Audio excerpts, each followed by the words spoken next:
La technique de l'appui-menton. Ce référentiel en ostéothérapie asiatique permet de travailler dans sa globalité la colonne cervicale, de la cervicale numéro 3 à la cervicale numéro 6. La traction cervicale vient en redonner de la mobilité au niveau du segment cervical 1 et cervical 2, atlas axis.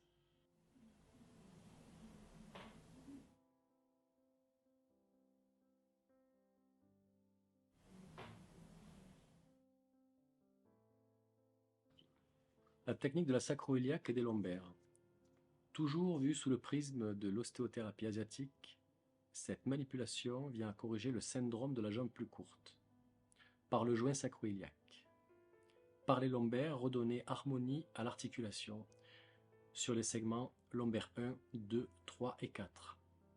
En écoutant attentivement le phénomène de cavitation, il est fréquent d'entendre deux bruits distincts et différents. Un son plus sourd, en théorie, serait en lien avec le joint sacro-iliaque. Un son plus aigu, en lien avec les vertèbres lombaires.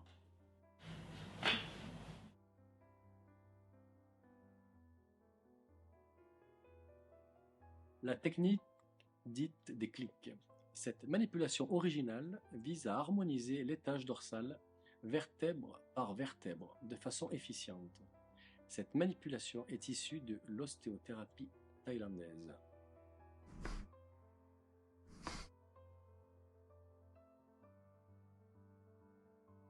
Hip joint, c'est la pierre angulaire de la méthode Hyomeho. En cabinet, un grand nombre de problèmes de hanches font partie du travail du thérapeute.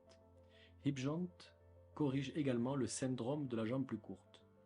Cette technique permet aussi de redonner de la mobilité dans l'articulation coxale, éliminant ainsi certains problèmes de mobilité et de blocage articulaire. Ce serait trop long à expliquer ici. Cette pratique en cabinet, parfois, permet aux plaignants de retrouver une posture dite normale et de ne plus ressentir les douleurs, et ce de façon plutôt stable. Le thrust de l'épaule.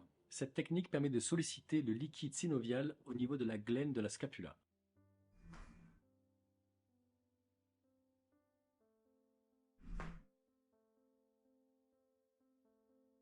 Le lift debout.